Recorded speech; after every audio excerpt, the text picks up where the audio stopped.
Hello listeners, कैसे आप सभी। मैं मिसन और आपका स्वागत है जस्ट इमेजिन ऑडियो पे, जहाँ पर आज हम सुनने वाले हैं माय मिस्टर प्रोफेसर का नेक्स्ट पार्ट। तो चलिए शुरू करते हैं। जन्माष्टमी का सेलिब्रेशन खत्म हो चुका था और कॉलेजेस फिर से रन होने लगे थे। यहाँ पर क्लास कर रहे थे सब लोग और वो चारों एक साथ बैठे हुए थे, मतलब रोहन, आयशी, आरू एंड अभी और आरू एक साथ बैठे हुए थे एंड रोहन और आयुषी वो दोनों एक साथ बैठे हुए थे दो अलग अलग बेंच पे और पढ़ा रहा था सिड। सिड को पता था कि रोहन मैरिड है, इसी वजह से उसे कोई प्रॉब्लम नहीं हो रही थी कि वो आयुषी के साथ बैठा हुआ है, बट उसे फिर भी एक जलन महसूस हो रही थी क्योंकि वो दोनों काफ़ी हंस के बात कर रहे थे। दिन क्लास खत्म हो जाता है और सिड चला जाता है। वो लोग कैंटीन में चले जाते हैं एंड बैठे हुए थे। वहाँ पर दोनों एंगेजमेंट होने वाले थे। सिड और आरू उनके क्लोज फ्रेंड, जिनको पता था कि आरू उसकी आयुषी अभी की बुआ है एंड उनका भी इंगेजमेंट होने वाला है साथ में, वो सभी को इनवाइट कर रहा था। कुछ ही लोग थे, बहुत सारे फ्रेंड्स उसके नहीं थे और वो करना भी नहीं चाहता था। अपने पर्सनल मैटर में वो दूसरों को नहीं घुसाना चाहता था। इसी वजह से जो उसके बहुत क्लोज फ्रेंड थे और जिनको पता था ऑलरेडी, उन्हीं को वो इन्वाइट कर रहा था। सभी लोग उन्हें कॉन्ग्रेचुलेशंस भी बोल रहे थे और जा भी रहे थे, मतलब वहाँ से वो लोग बात कर रहे थे। यहाँ पर जो है रोहन आयुषी से बोलता है कि तुमने मुझे कहा था कि तुम मेरी हेल्प करोगे। आयुषी बोलती है हाँ मुझे पता है मुझे तुम्हारी हेल्प करनी है, पर मेरा एंगेजमेंट तो हो जाने दो। ये सुन के रोहन बोलता है पर उसमें तो मेरी वाइफ भी इन्वाइटेड है ना, उसे तो पता चल जाएगा कि तुम इंगेज हो जाओगे। ये सुन के आयुषी बोलते हैं ओह अच्छा ठीक है, रुको अभी मेरे एंगेजमेंट में कुछ टाइम बाकी है, अभी 3 हफ्ते बाकी है, राइट। अभी बोलता है हाँ 3 हफ्ते ही बाकी है, उसी बीच तुम्हारा जो है काम कर दूंगी मैं। ये सुन के रोहन उसके हाथों को पकड़ता है एंड उसे थैंक यू बोलता है और बोलता है तुम श्योर हो ना, तुम कर लोगी। ये सुन के वो बोलती है हाँ बाबा मैं कर लूँगी, तुम्हारी वाइफ उसके आंखों में मैंने देखा है, वो तुमसे प्यार करती है। उस दिन जब हम दोनों बात कर रहे थे हंस हंस के, तब उसके आंखों में मैंने जलन साफ साफ देखी थी। ये सुन के रोहन बोलता है जलन साफ साफ देखी थी, मतलब क्या है, मतलब सच में वो मुझसे प्यार करती है। ये सुन के आयशी बोलते हैं आई डोंट नो, बट उसे जलन होता है जब तुम मेरे साथ होते हो या फिर किसी और लड़की के साथ उसके सिवा साइड से। ये सुन के रोहन बोलता है प्लीज़ साफ साफ बताओ ना, ऐसे मत करो, उलझाओ मत, मुझे अच्छे से बताओ, मुझे क्लियर करो ये सब, क्या वो मुझसे प्यार करती है या फिर नहीं। आयशा बोलती है करती है बाबा, वरना जलन क्यों महसूस करेगी। मुझे ही देख लो, अगर मेरा पार्टनर अगर किसी और लड़की के साथ घूमेगा तो मुझे जलन होगी। 1 मिनट, तुम्हारी वाइफ वो मेरे हस्बैंड पे डोरे डालने की कोशिश करती है, इसी वजह से मैं कंफर्म होके नहीं बोल पा रही हूँ कि वो तुमसे प्यार करती है या फिर मेरे वाले से।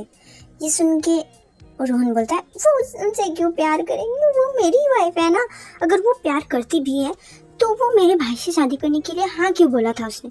ये सुन के वो बोलते हैं मुझे सोचना पड़ेगा, मुझे क्या पता, मुझे उनसे बात करनी पड़ेगी, तो ही अगर मैं पूछूंगी उससे तो ही तो मुझे पता चलेगा।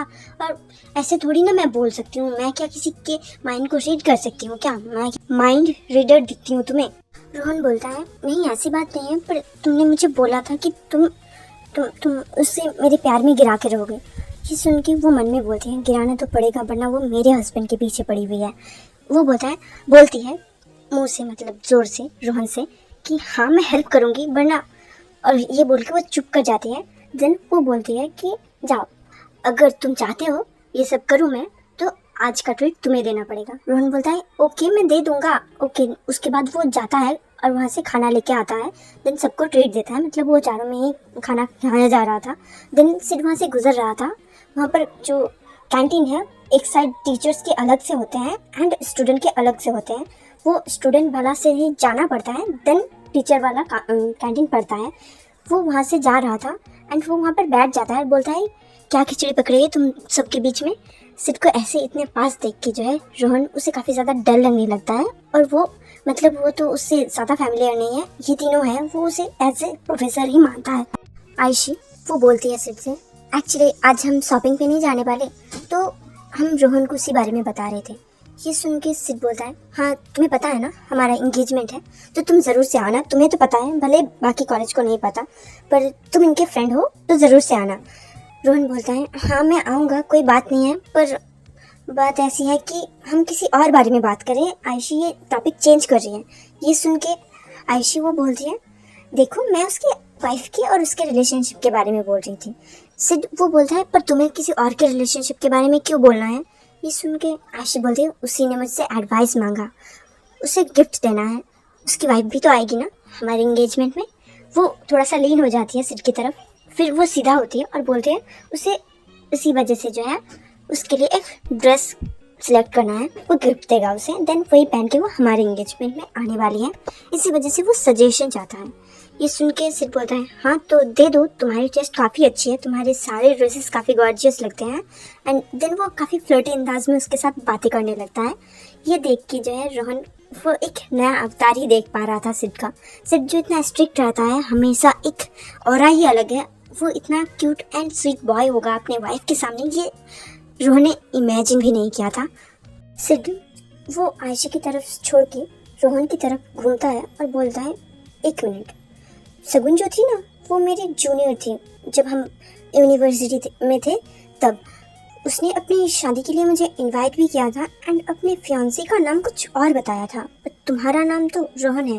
ये सुन के आयशी वो बोलती है एक्चुअली रोहन से उसकी शादी नहीं होने वाली थी, किसी और से होने वाली थी, रोहन का भाई शायद से, मुझे उसका नाम नहीं पता, पर वो भाग गया शादी से, इसी वजह से इश्क की शादी हो गई उसके साथ। ये सुन के सिड बोलते हैं ओह शायद से इसी वजह से उसने इतने छोटे लड़के से शादी करी है।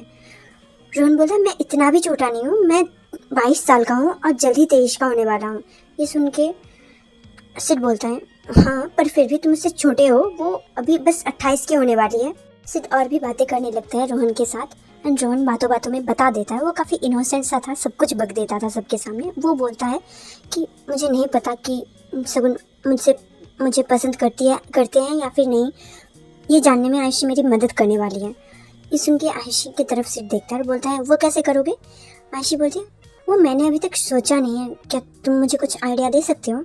ये सुन के वो बोलता है पर ये खुराफाती दिमाग लगाना तो तुम्हारा काम है ना, मैंने कभी ऐसे सोचा भी नहीं, तुमने जो ट्रिक खेला था हमारी शादी के लिए वो मैं ज़िंदगी भर में नहीं भूल सकता, और आज तुम मुझे दिमाग लगाने के लिए बोल रहे हो। ये सुन के वो बोलती है वो एक्चुअली ना वो भाभी का आइडिया था ना कि मेरा।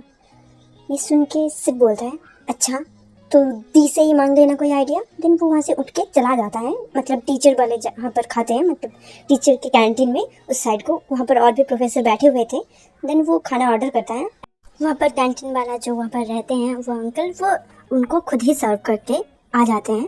देन वो लोग खाते खाते और बहुत सारी बातें करने लगते हैं। वहाँ पर ही वो सिड सभी को इनवाइट करता है अपने एंगेजमेंट के लिए। सभी लोग उन्हें कॉन्ग्रेचुलेशंस बोलते हैं, कॉन्ग्रेट्स करते हैं, पर शगुन वो सोच में डूबी हुई थी, मतलब वो आयशी और रोहन की जो है एक साथ देख के उसे काफ़ी ज़्यादा जलन महसूस हो रही थी। सिड ने नहीं बताया था कि वो किससे एंगेजमेंट कर रहा है, बट फिर भी वो सभी को उसे बोल देता है कि उसका एंगेजमेंट है एंड उसका नेफ्यू का भी है, एक ही साथ एक ही दिन में, और सभी लोगों का वो इनवाइट करता है। शगुन उस बारे में हाँ तो बोल देती है, बट उसमें वो ध्यान ही नहीं देती कि हाँ उसने कुछ बोला भी है, और वो कार्ड भी बांट देता है सभी को। शगुन भी ले लेती है एंड अपने बैग में डाल लेती है। उसने सुना भी अच्छे से कि हाँ सिड की एंगेजमेंट होने वाली है, बट उससे भी ज़्यादा जो है उसके दिमाग में ये घर कर रहा था कि आयशी और रोहन एक साथ बैठ के ऐसे कैसे बात कर सकते हैं हंस हंस के। लंच खत्म हो जाने के बाद सिड खड़ा होता है और बोलता है कि आप सभी को अपने अपने पार्टनर्स को, मतलब अपने अपने हस्बैंड या फिर वाइफ को भी लेके आना है। और शगुन को बोलता है वो स्पेशली कि तुम भी अपने हस्बैंड को ज़रूर लेके आना। शगुन वो अटेंशन देती है और बोलती है मेरे हस्बैंड को। ये सुन के सिड बोलता है हाँ तुम्हारे हस्बैंड को। शगुन बोलती है पर आपको कैसे पता मेरे हस्बैंड के बारे में। ये सुन के सिड बोलता है शायद से तुम भूल रहे हो कि हम दोनों सेमी यूनिवर्सिटी में थे एंड मैं तुम्हारा सीनियर था, तब तुमने मुझे अपनी शादी के लिए इनवाइट किया था। हाँ उस वक्त मैं थोड़ा सा बिजी था, इसी वजह से मैं जा नहीं पाया था, उसके लिए I am sorry, but please तुम ज़रूर से आना, ओके। ये सुन के शगुन बोलते हैं हाँ ठीक है मैं उसे लेके आऊँगी। वो थोड़ा सा बेमन से ही बोलती हैं। देन वहाँ से उठ के चले जाते हैं सब लोग अपने अपने काम पे। देन कॉलेज की छुट्टी हो जाती है। देन वो लोग घर चले जाते हैं।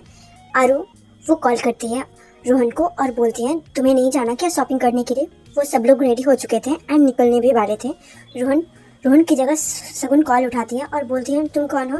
आरू बोलती है मैं उसके कॉलेज के फ्रेंड हूँ, वो आने वाला था, उसने बोला था कि उसे कुछ खरीदना है किसी के लिए। ये सुन के शगुन बोलती है किसी के लिए कुछ खरीदना है।